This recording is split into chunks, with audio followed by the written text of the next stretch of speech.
Retail Broadcast Channel with Peter Neyens. A retail reset in emerging markets. My name is Peter Neyens and this is the Retail Broadcast Channel. Today I'm going to talk with Dominika Miciak, the owner of SkillPoint. She is specialized in retail and sales training and author of the magazine New Sales and Marketeer. Hello Dominika, thank you for being our guest and share your knowledge and experience. Hello, Peter. It's so nice to be here today. Thank you for inviting me to your podcast. Oh, you're very welcome, Dominika. Dominika and I will be talking about the reshaping of retail in an emerging market and the acceleration of this process during the pandemic. Well, Dominika, just to get our listeners to know you a little bit better, how and where did your retail journey start? My first experiences reached to my first part-time jobs when I was a student, but I drowned in retail for real like 12 years ago, joining a shopping mall management team. It was a very demanding and interdisciplinary job. I was juggling many tasks in the field of facility management, administration, sales report, and customer relation management. And I got very close to retail and gained a very interesting perspective.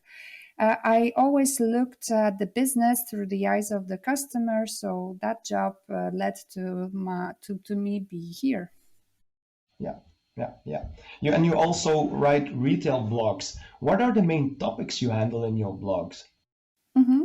It's usually customer service, customer experience, and management in retail. I say to the people that I take care of the human aspect of retail.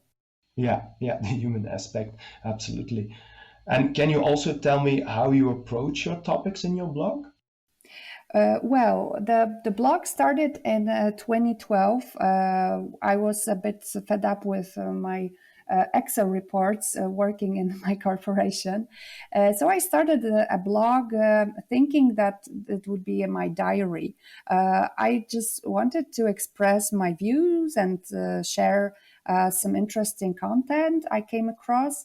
I'm still on my learning path, so sometimes I treat my blog as a notebook, and these topics just come to me on their own because when you have something on your radar, and retail is on my radar, customer service and customer experience are very close to me, and I think that I naturally come across those topics in news, books, podcasts, seminars, blogs, etc. And I learned many things from that sources. And you don't know that I'm a self-taught, so everything I learned about retail, I gain from those sources. So I wasn't part of any school, of retail school, and it just happened like magic, maybe. I see. And if I would hire you as a trainer, how does your process start?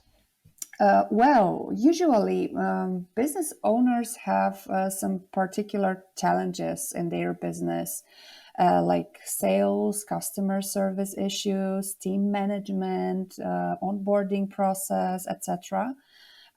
So they come to me and we start the process from a thorough needs analysis.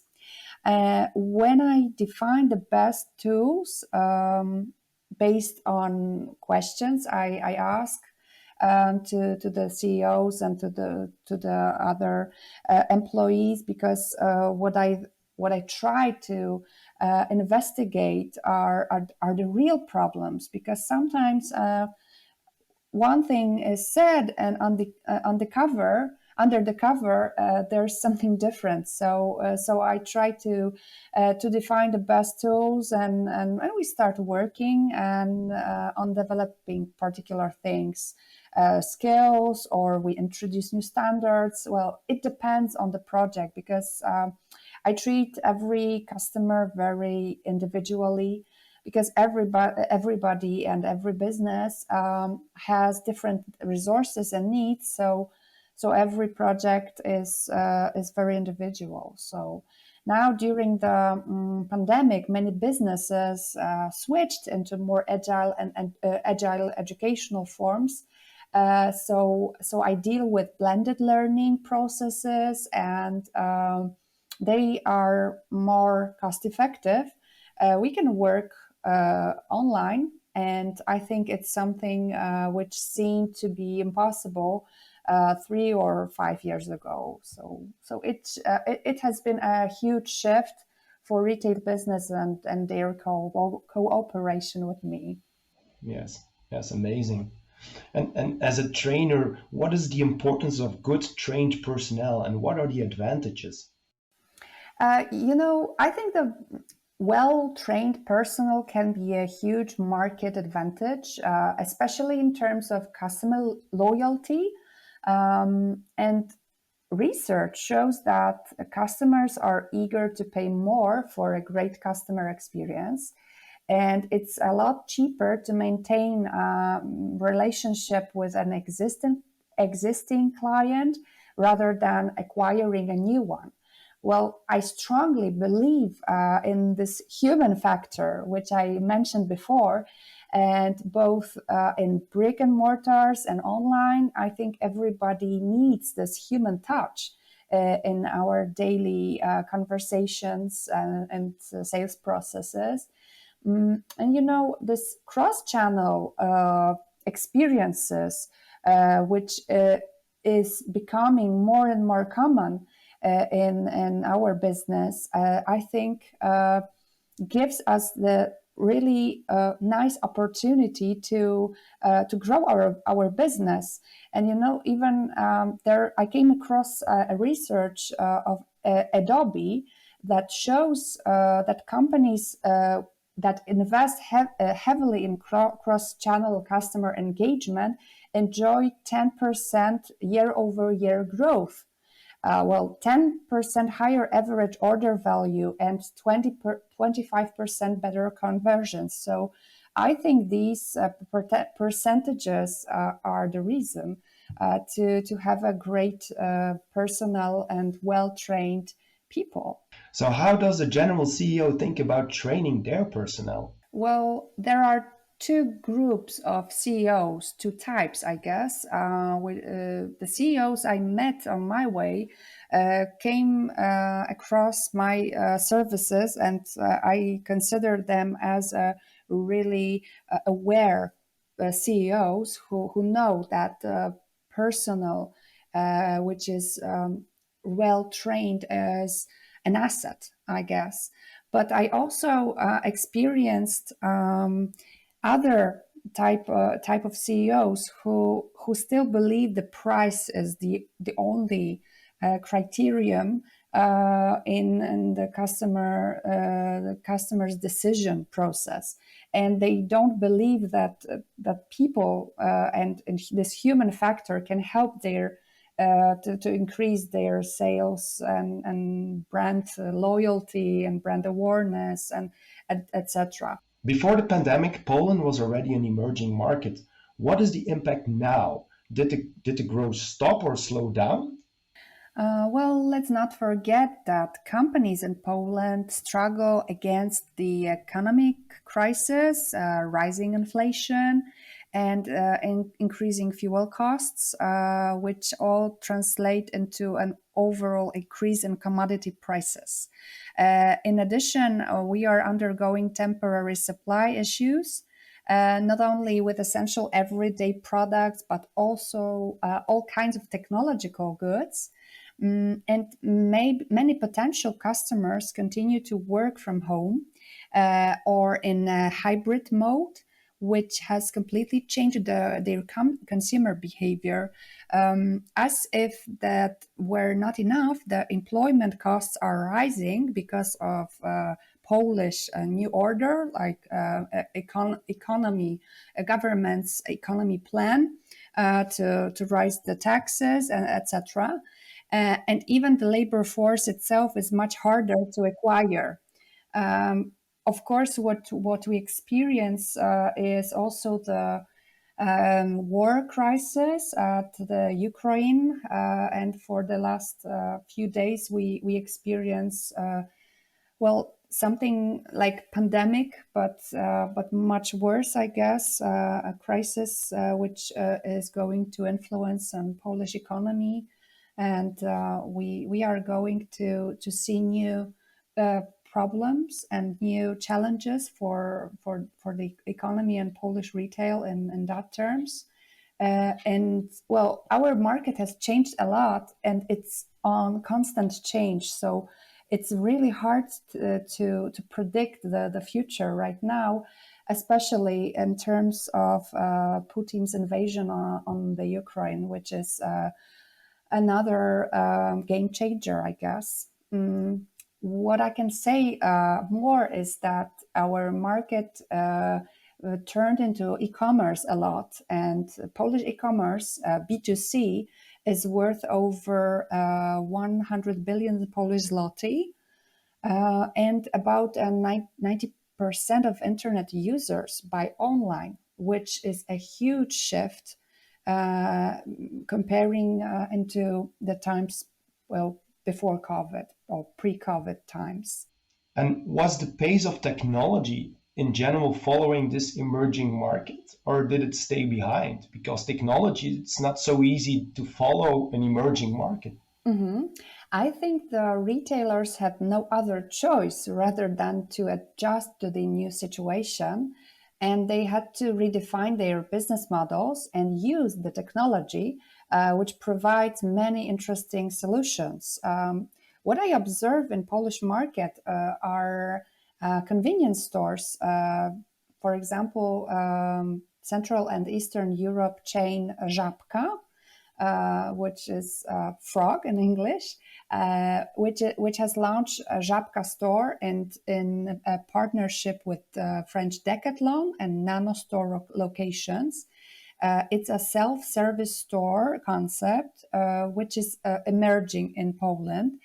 And I think it's a nice option because it's an excellent way to scale up the business with relative ease, and they provide a fast and convenient shopping experience. Moreover, they are available to customers with virtually no limitations. So the technology is very nice there. And I think it's a good example of technology entering the retail. In the last 2 years have been an enormous growth in demand for quick deliveries, for example. This Q-commerce trend, which is very, very on the rise in Poland. Customers are becoming less and less open to long shopping sessions. So this Q-commerce is a great solution with getting all the goods in very short time using technology, using their mobile phones and via special apps, which has changed the retail a lot in that field. I think there's another way that retailers adjusted to the change in technological terms. For example, using click and collect services, and for sellers, having consumers place an order and pick it up themselves has many advantages because it's an incoming footfall. And of course, e-commerce joining the brick and mortar, and I think this this click and collect service provides this omni-channel experience, which is a must today. I think this Q-commerce offerings can range from food to cleaning supplies and small household products, and click and collect have and click and collect can be present in fashion and many other branches and many other sectors. So I think it's a great way that retail answers this technology challenges which we mentioned. Yeah, okay, absolutely. Well, in most countries, the government forced the closing of stores for several months. But how did you manage these last two difficult years? And did you see a change in the customer behavior? Absolutely. I think the Polish people came back to shopping malls, but their behavior has changed. The average visit um, time has shortened, and people dwell less in shops and malls. And we spend more time browsing the internet and are better prepared to shopping. One of my customer works in the beauty sector, and the competition there is fierce. They sell online and in brick and mortars, and what they see is that the customer behavior is a real challenge for them in terms of providing a seamless experience, because the client's demand is that every channel, the level of service and the price will be the same, and the ease of shopping will be maintained. And those retailers, just like my client I mentioned, have really big challenge to cope, to provide that expectations, and to answer those expectations. Yeah, very good. And what is your opinion about the future of retail and what can we expect? I can see a huge impact of automation process, and everything goes faster and faster. Let's not forget about personalization trend, and companies, I think, will be offering highly tailored products and experiences, just like wearables and made to measure clothes. So I think that's the future. In Poland, easy and quick payments are also on hype and will be a must, in my opinion. Contactless payment, which allows shoppers to pay by waving their card or mobile in front of the reader at the POS. So I think the shops will soak with technology. But I think in Poland, to be as a standard, we need to wait for a minute. Yeah, yeah. And maybe more personally, what are your future steps? Maybe a little scoop? It's it's hard to say because retail is changing so dramatically and so dynamically that I need to follow. I think I need to switch more into digital and digital products and the digital presence online to be more present in some social media channels, probably, or educate customers in other ways. I did. And for the last question, it comes all to the same question. What is the most revolutionary thing you did lately? Well, I turned into e-commerce myself a bit, and I started offering digital products and services in my own online store. So I became one of the retailers as well. Maybe more B2B, but online business is a quite new field for me. This year means a lot of learning, but I'm really optimistic about the future, and I think it's the natural consequence of this shift we all made. Absolutely. Very revolutionary indeed. So thank you so much, Dominica, for sharing all your knowledge and wisdom. I hope you enjoyed it as well. Well, yes, thank you so much for having me, Peter. It was really a pleasure for me to have this conversation. It's my pleasure. It's my pleasure. Thank you for listening to our retail broadcast channel. If you like this episode, make sure to hit the like button and subscribe. Let us know what challenges you are facing, and we will talk about it on our next podcast. If you'd like to know more about retail, visit our website www.analyticalalways.com. You can also find us on your favorite social media channels: YouTube, Instagram, Spotify, or LinkedIn.